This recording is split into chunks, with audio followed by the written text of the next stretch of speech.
So here we have it. Let's go over to the article. Try to make it as quick and short as possible. And again, I have to apologize because I feel like I'm insulting people's intelligence. We know that mostly our audience is Lutheran individuals. I respect you. You are highly intelligent individuals, and so just bear with me, bear with us. Look at the title. It says SBC leader warns that trying to prevent abuse will destroy the mission. And of course, you guys know what this. Just to give you some context, um, this is a reaction to what happened a few weeks ago. I think it was 2 3 weeks ago, in which an independent company made an investigation. It was an outside company, right? Regarding the claims of abuse, and this came after I think it was years of the cry and the denouncing from a lot of, like, if you go onto Twitter, where I most of the time get my news from Christianity. If you go into Twitter, it feels, and it probably is, that this notion that you get the feel that the Reformed world, which I'm not a part. I mean, we're Lutherans here. The Reformed Calvinist world and the Baptist world is pretty much a center of grievances against sexual predators. Like everybody. I'm talking sexual predators. I'm talking abuse of women, neglect of women, whatnot.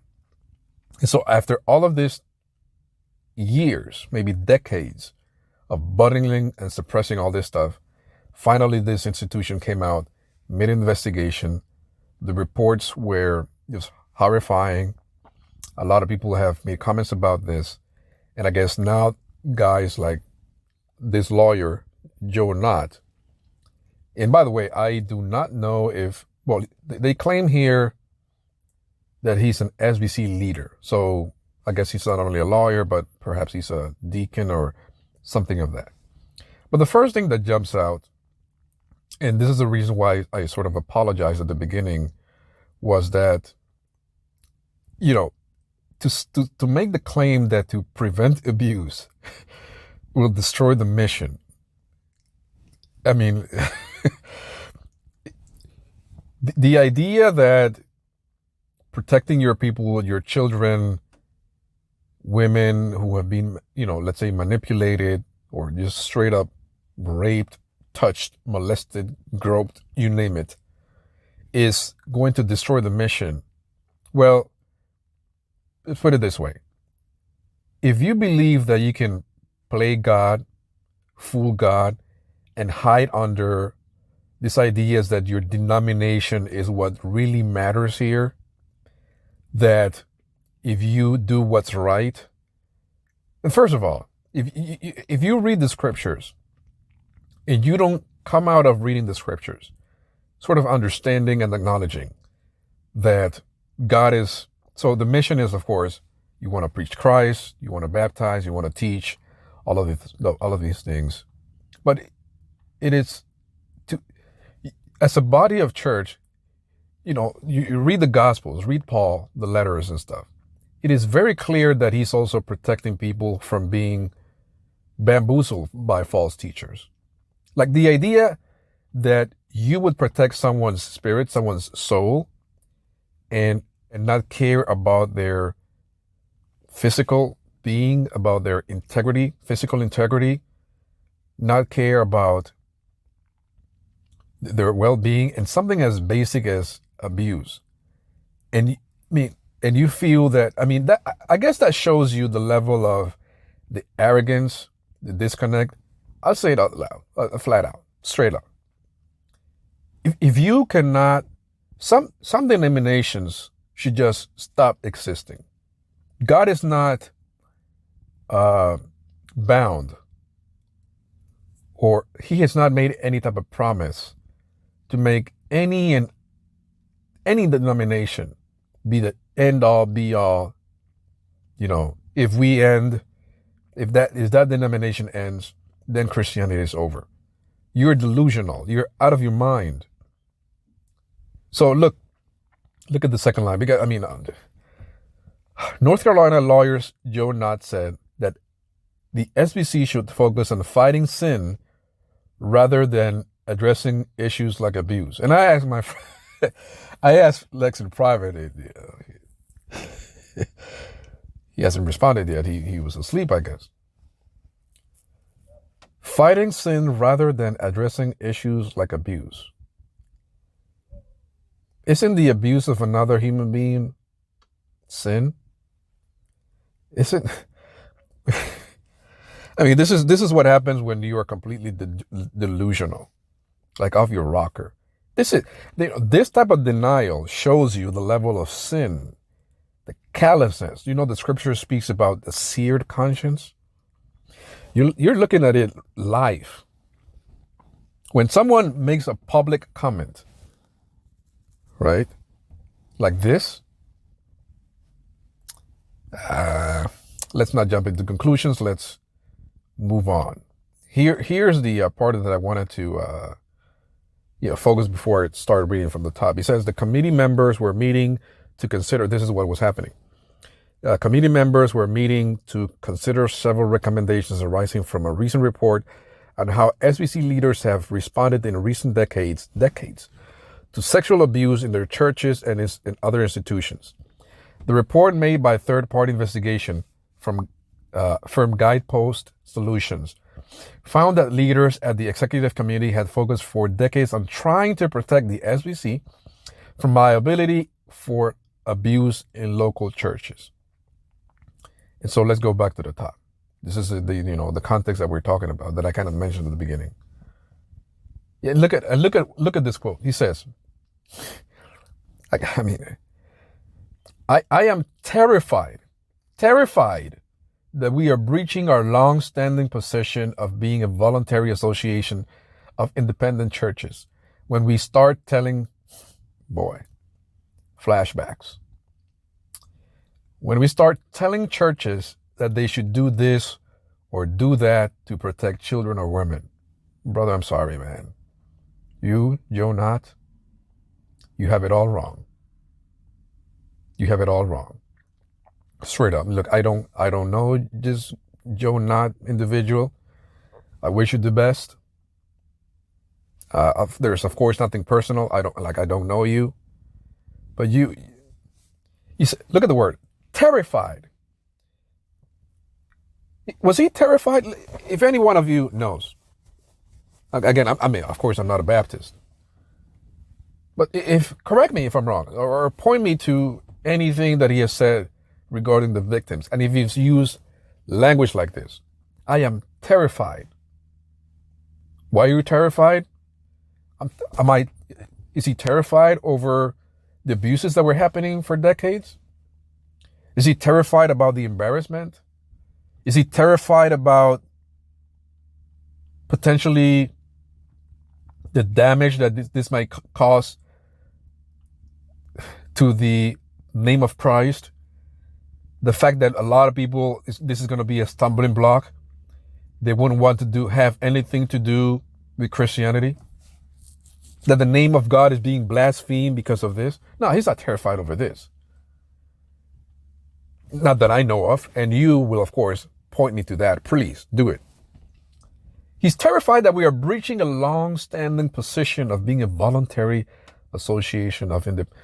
In short, he's terrified that his traditional policies and the bylaws are going to be touched. And, I said flashback. You know why I said flashback? Because this is kind of sort of the same thing that used to happen or happened back in the day when Southern Baptist Convention started. The genesis was, if we want to keep our slaves. And because the Northern Baptist Convention said, you cannot serve that they didn't look good at the fact that a lot of these missionaries had slaves, pastor had slaves, and said, nah, we're going to keep our Negroes. And that's how it started. Flashback, because I'm reminded of that old, decrepit, unethical position of, this is my property. Don't tell me what to do with my property. This is my slave. I do with him whatever I want to. This is my tradition. Don't tell me what to do. I'm an independent church. Don't come here and tell me how to deal with abuse. What is a proper way to deal with abuse? Well, in my view, in my independent church, it may be that I bottle it up, dismiss it, ignore it, threaten, whatever. Or maybe just simply not do anything about it. I have, they would say, as an independent Baptist church, the prerogative to do whatever the heck I want. And don't come to my house, don't come to my property, don't mess with my guns, don't mess with nothing. Don't tell me what to do in my property. And this guy is terrified. This is what terrifies him, scares him to death. That a lot of people are going to come in, that this whole public or national attention, international attention, maybe even my dad, who doesn't even live here, who's visiting, and you guys know that I put him to work. Even he knows the embarrassment. Well, they don't care about that. They care that you guys are trying to tell us how it is that we should go about protecting children and women. You see, this is not about them. This is an attack from the devil. He wants to destroy us. Bro, keep it to yourself. Like, sit down and shut up. For decades, you did it the wrong way. For decades, you did it the wrong way. Look at what he says next. I guarantee you, women and children are going to be victimized no matter how much. And that is going to make us potentially targets of, bro.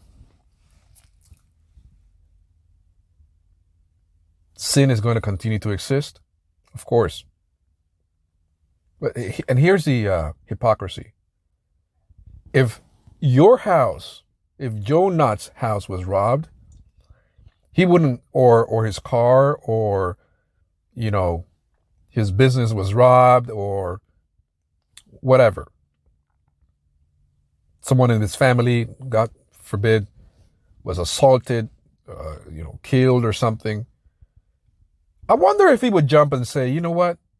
I guarantee you that lying and stealing and killing and murdering and assaulting is still going to continue. It's going to go on no matter how much it continues. We try to prevent that.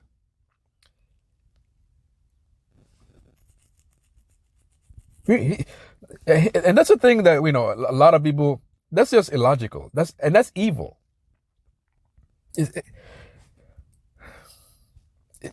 It just reeks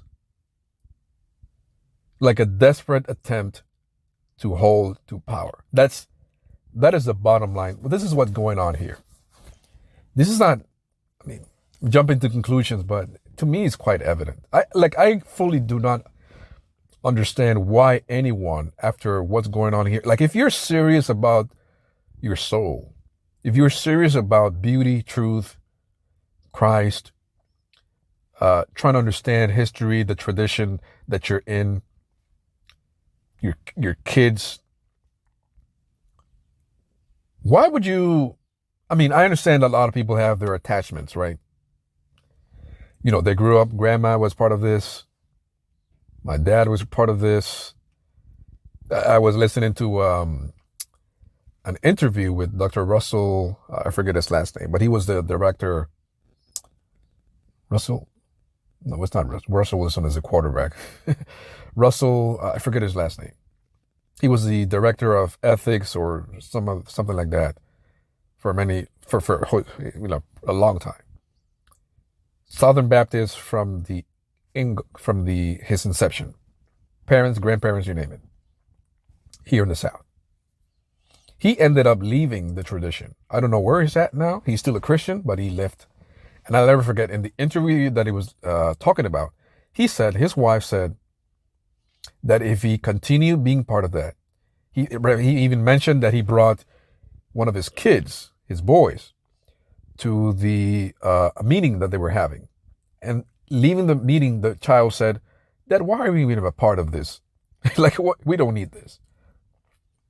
And he eventually, and his wife said, if you stay here, meaning the SBC and all of these scandals that were going on, if you continue in the Southern Baptist Convention, we are going to have an interfaith marriage.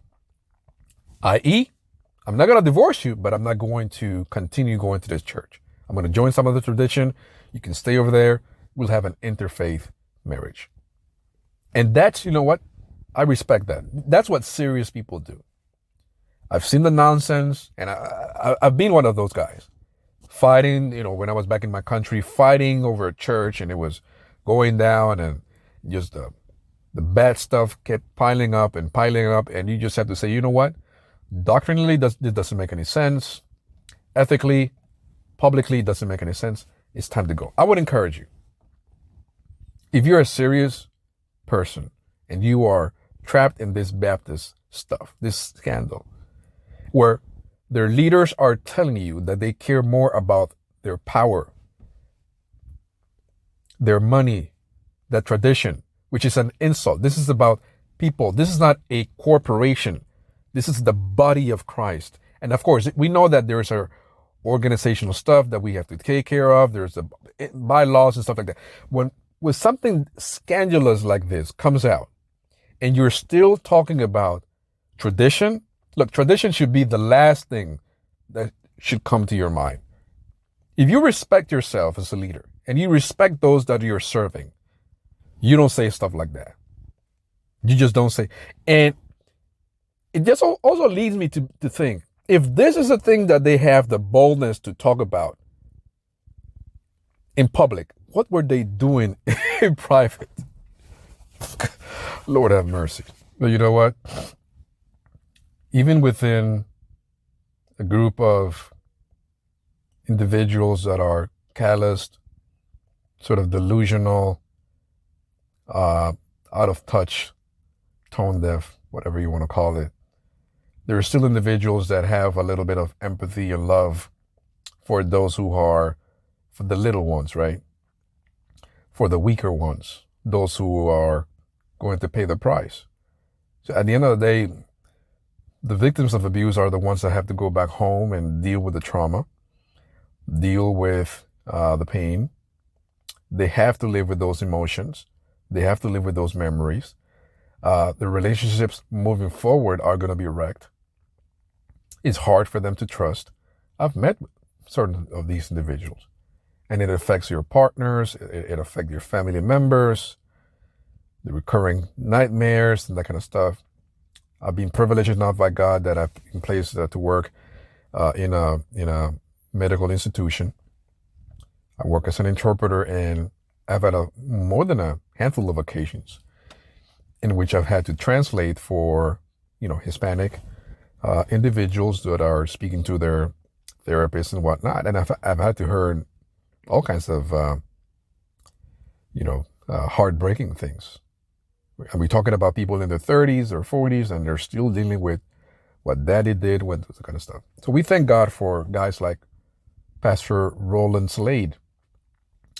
I would imagine, of course, I would imagine he's a Baptist, and it says here that he's a chair of the executive committee. And look at this phrase right here. It says, I know it can't be about the money. It's got to be about the people. It's got to be about the people. To me, it is frankly amazing, how some people read the scriptures and they come out almost like I heard someone making the comparison that some people, their Christianity is like about this, the so-called sovereignty, is about power, is about who was it? Some theologian made a comparison like they side with with the Egyptians back in Exodus, the enslavers, the abusers that have been, they kind of side with that when God is truly on the side of for the Hebrews, the Israelites. That our God is a God of weakness. Look at Philippians. Of course, God is God. God is going to do that. But for us human beings, he became weak. He left his throne and that kind of stuff. And I'll never cease to be in wonder of how badly wrongs a lot of people have understood the gospel to be. That you would end up on the side of the powerful, the abuser, the person that abuses their employees, that does all kinds of stuff. You side with that and you say that is Christianity. I would say, this is a bold statement. You don't know God. You just don't know God. And that is that. So, yeah, we wanted to make a quick, or try to make a quick report about this very sad situation that, our Baptist brothers and sisters are going through. Look, you just have to make a decision. Are you going to stay in this? Or are you going to continue to remain in what becomes what it's truly, if you think about the world, what, 15%, less than 10% of the world population is Baptist? And then we see this kind of stuff. So not only messing it up with doctrine, missing on the sacraments, you miss on the gospel. You make these claims about the mission and we should focus on sin and not, and we should focus on sin and not this modern kind of Me Too, because that's the way they mock this let's go to the top. That's how they mock the victims, right? They say we should be fighting or focus on fighting sin rather than addressing issues like abuse. What are you talking about? What kind of confused mind do you have? Anyway, Wittenberg Project, I hope this was a blessing. Please share, comment, subscribe. We'll be talking to you soon. Bye-bye.